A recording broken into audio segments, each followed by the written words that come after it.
अस्सलामुअलैकुम। बोल न्यूज़ के साथ मैं हूं फराज अहमद। हेडलाइंस आपने जानी। बुलेटिन का आगाज़ करेंगे इस खबर के साथ कि आम इंतखाबात के लिए उम्मीदवारान के कागजात नामजदगी की जांच पड़ताल का वक्त ख़त्म हो गया है। बानी PTI शाह महमूद कुरैशी, मेहरबानो, जैन कुरैशी, यास्मीन राशिद, अली अमीन गंडापुर समेत मारूफ सियासतदानों के कागजात नामजदगी मुस्तरद कर दिए गए। शेख रशीद और सरदार अख्तर मैंगल के भी कागजात नामजदगी की कबूलियत न हो सकी। चौधरी परवेज इलाही, मोनिस इलाही और यास्मीन राशिद भी दौड़ से बाहर हो गए।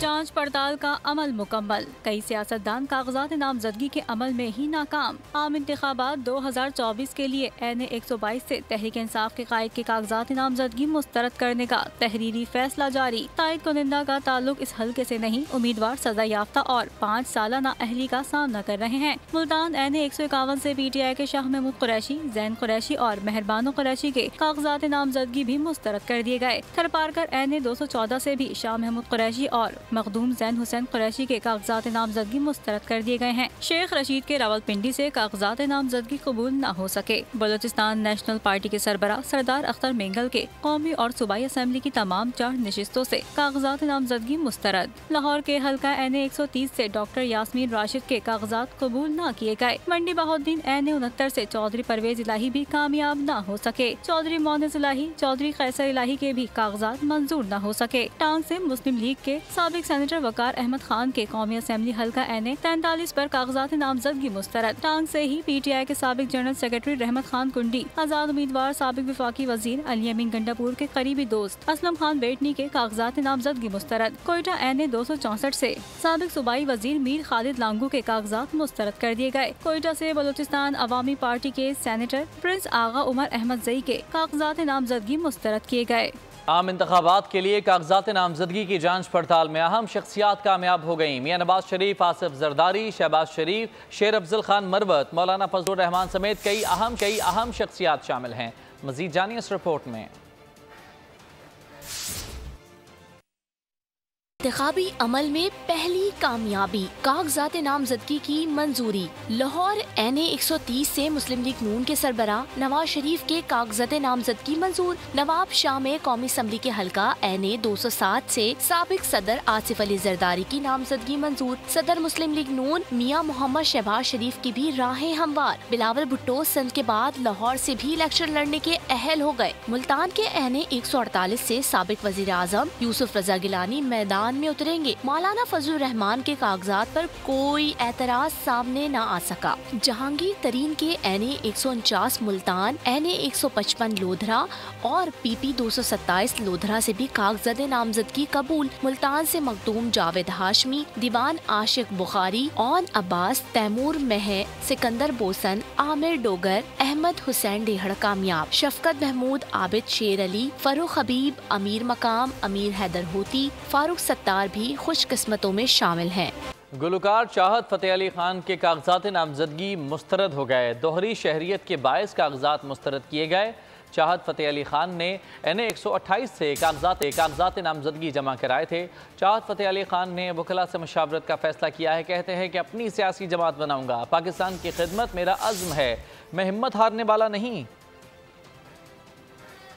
इलेक्शन पे मेरी सिक्रूटनी थी रिटर्निंग ऑफिसर में, तो उन्होंने मेरे कागजात नामजदगी को रिजेक्ट इस वजह से किया कि मेरे पास 2 शहरियत थे, मेरे पास 2 नेशनलिटीज़ हैं, एक पाकिस्तान की और एक ब्रिटिश।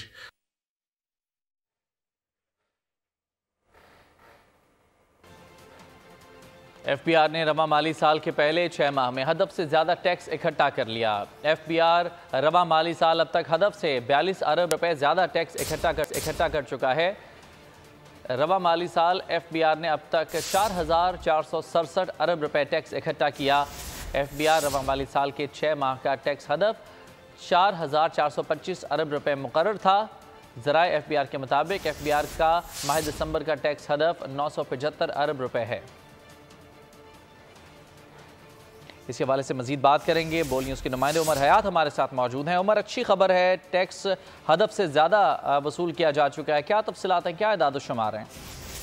बिल्कुल जी, इस वक्त जो टैक्स कलेक्शन है, जो 6 महीने का हदफ था वो 4,425 अरब रुपए था, लेकिन अभी तक यानी एक दिन अभी टैक्स कलेक्शन में बाकी है और FBR ने 4,467 अरब रुपए जो है वो टैक्स इकट्ठा किया है। और ये रवा माली साल के पहले 6 माह में हदफ के मुकाबले में अगर देखा जाए तो 42 अरब रुपए FBR ने ज़्यादा टैक्स वसूल किया है। और इसके साथ साथ अगर इस करंट जो मंथ चल रहा है इसकी हम बात करें तो इसमें भी FBR की जानिब से ये बताया गया है कि हदफ से ज़्यादा जो है वो टैक्स इस महीने भी इकट्ठा किया जाएगा। जिस तरह प्रीवियस मंथ में FBR ने हदफ से ज़्यादा जो है वो टैक्स इकट्ठा किया है। 967 अरब रुपए का जो है वो करंट जो ये मंथ है जो चल रहा है इसका हदफ है।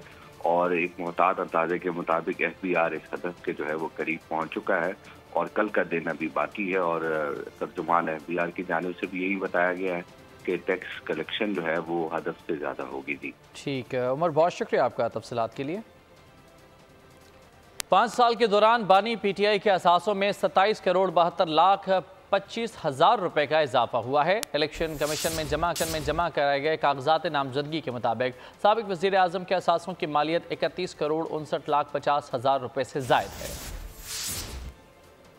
बानी PTI के असासों में 27 करोड़ 72 लाख 55 हज़ार का इजाफा। 2018 में बानी PTI के असासे 3 करोड़ 86 लाख 94 हज़ार रुपए थे। इलेक्शन कमीशन में जमा कराए गए 2023 में असासों की मालियत 31 करोड़ 59 लाख 50 हज़ार रुपए से जायद है। जमान पार्क के घर की तामीर पर 4 करोड़ 86 लाख रुपए से जायद का खर्चा जाहिर किया गया है। बनीगाला में 300 कनाल अराजी बतौर तोहफा में वसूली जाहिर की गयी। बनीगाला घर की तज़य्युन और आराइश और रेगुलराइजेशन की मद में 39 लाख रुपए से जायद का खर्च जाहिर किया गया। मेहरा नूर में 50 लाख मालियत से जायद की 6 कनाल 16 मरले अराजी जाहिर की गई। इस्लामाबाद के शॉपिंग प्लाजा में 12 करोड़ रुपए से जायद मालियत की दुकान भी जाहिर की गई। 3 करोड़ 40 लाख रुपए से जायद मालियत का 2 कमरों का फ्लैट भी इस्लामाबाद के प्लाजे में जाहिर किया गया। बखर में विरासत में मिली 188 कनाल अराजी भी कागजात में जाहिर की गई। बानी PTI के पास 3 करोड़ 15 लाख रुपए से जायद नकदी है। मुख्तलिफ बैंक अकाउंट्स में 6 करोड़ रुपए से जायद की रकम जाहिर की गई है। 2 लाख रुपए की 4 बकरियां भी तफसीलात में बताई गयी। तोशा खाना से खरीदी गई कीमती अशिया की कीमत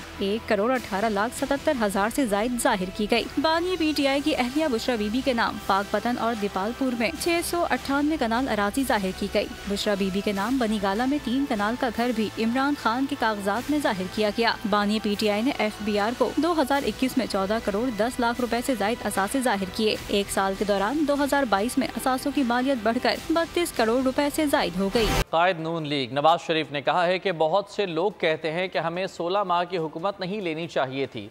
हुकूमत ना लेते तो पाकिस्तान पर जो असरात मुरतब होते उसका किसी को गुमान भी ना होता। पार्टी इजलास से खिताब में कहा कि साथ देने पर साथियों का मशहूर हूँ। मरियम नवाज ने कहा नून लीग तमाम सियासी जमातों से हट कर है। मुस्लिम लीग नून की खिदमात निकाल दें तो खंडरात के सिवा कुछ नहीं बचता। 2011 में मेरी सियासत का आगाज हुआ।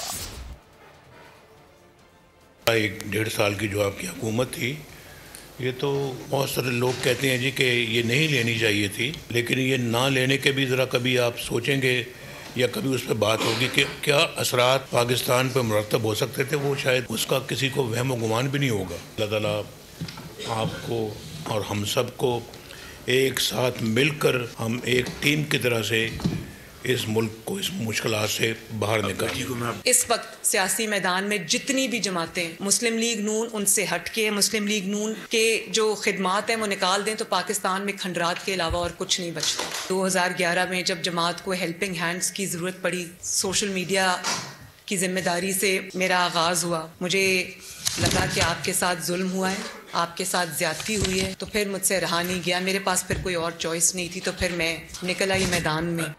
पड़ोसी ममालिक आगे निकल गए। हमारे हाथों में कशकोल है। गुर्बत, बेरोजगारी और बदअमनी का मुकाबला करना है। शहबाज शरीफ का शेखुपुरा में जलसे से खिताब कहा 8 फरवरी को दुरुस्त फैसला करो और शेर पर मोहर लगाओ।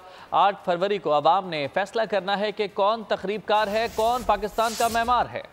76 साल गुजर गए हैं कि कशकोल हमारे हाथ में है। हमारे कुर्बो जवार में जो ममालिक हैं वो हमसे आगे चले गए। 8 फरवरी को आगे बढ़ो और दिमाग से और अल्लाह को याद करके सही फैसला करो और शेर पर मोहर लगाओ। मैं समझता हूं कि आज 8 फरवरी को आपने इसका फैसला करना है कि कौन तखरीबकार है और कौन पाकिस्तान का मेमार है। मैं कोई राम कहानी नहीं सुना रहा, ये आपको नवाज शरीफ ने माजी में करके दिखाया है। कोई बोल बचन आपके सामने मैं सुनाने नहीं आया।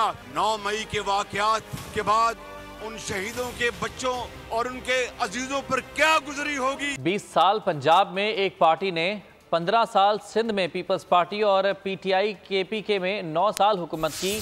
अगर 20 सालों में इस कौम का मसला हल नहीं कर सके तो आइंदा कैसे हल करेंगे।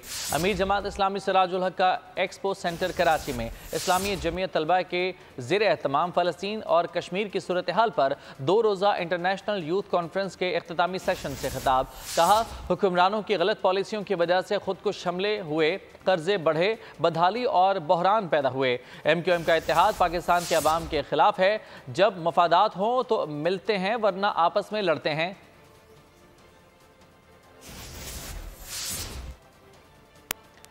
अदाकारा मीरा आम इंतखाबात में नून लीग की कामयाबी के लिए दुआगो हैं। कहती हैं कि नून लीग की विक्ट्री पाकिस्तान की विक्ट्री होगी। नवाज शरीफ और मरियम नवाज पाकिस्तान के लिए बेहतर हैं। वो हमारे मुल्क के लिए अच्छे हैं और मैं पाकिस्तान की विक्ट्री देख रही हूँ। और नवाज शरीफ साहब, उनकी पूरी फैमिली बहुत फैमिली ओरिएंटेड लोग हैं, तहजीब है बात, और मैं पूरी फैमिली को बहुत पसंद करती हूँ और वो हमारे मुल्क के लिए उन्होंने बहुत अच्छा काम किया है। और मैं चाहती हूँ कि हम सब उनको वोट करें और एक दफ़ा फिर हम नवाज शरीफ साहब को मौका दें ताकि हमारा मुल्क तरक्की करे। फवाद चौधरी पर जहलम के तामीरी मंसूबों में खुर्द बुर्द का केस। साबिक वफाकी वजीर का मजीद 6 रोज़ा जिस्मानी रिमांड मंजूर। केस की समाअत एहतसाब अदालत के जज मोहम्मद बशीर ने की। नैब प्रोसिक्यूटर सुहेल आरिफ और वकील सफाई फैसल चौधरी अदालत में पेश हुए। नैब प्रोसिक्यूटर ने कहा कि पहले 14 रोज़ा जिस्मानी रिमांड मांगा गया था और 10 रोज़ा जिस्मानी रिमांड मिला था। बैंकिंग रिकॉर्ड मंगवाया है जिस पर खुर्द बुर्द का इंकशाफ हुआ है। कॉन्ट्रैक्टर को भी 2 जनवरी को तलब किया गया है। फवाद चौधरी से मजीद तफ्तीश करनी है। इस्लामाबाद हाई कोर्ट ने शहरियार अफरीदी और दीगर की MPO के तहत नज़रबंदी के खिलाफ दरखास्तों पर तहरीरी हुक्मनामा जारी कर दिया। इस्लामाबाद हाई कोर्ट के जस्टिस बाबर सत्तार ने 82 सफ़हात पर मुश्तमिल हुक्मनामे में कहा कि ज़ियाउल हक ने 1977 में आइन पामाल करते हुए मार्शल लॉ लगाया और रियासत के इख्तियारात पर कब्जा किया। MPO के तहत नजरबंदी के खिलाफ दरखास्तों पर तहरीरी हुक्मनामा जारी। इस्लामाबाद हाई कोर्ट के जस्टिस बाबर सत्तार ने फैसला तहरीर किया। फैसले में कहा गया है कि इस्लामाबाद के लिए वफाकी हुकूमत ही वफाकी और सूबाई दोनों हुकूमतों का किरदार अदा करती है। 1987 का सदारती ऑर्डर 2 और 1990 का सदारती ऑर्डर 2 20वें स्केल के चीफ कमिश्नर को 1 मैन सूबाई हुकूमत बना देते हैं। इस्लामाबाद हाई कोर्ट ने कहा, चीफ कमिश्नर को वफाकी दारुल हुकूमत के लिए सूबाई हुकूमत के अख्तियारात देने वाले तमाम सदारती ऑर्डर नोटिफिकेशन खिलाफ आइन हैं जो कलअदम करार दिए जाते हैं। अदालत ने फैसले में हिदायत की कि वफाकी हुकूमत 3 माह के अंदर इस्लामाबाद की हुदूद में सूबाई हुकूमत के इख्तियारात के इस्तेमाल से मुताल्लिक रूल्स तश्कील दे। सब्सक्राइब करें और बेल दबाएं ताकि कोई खबर रह न जाए।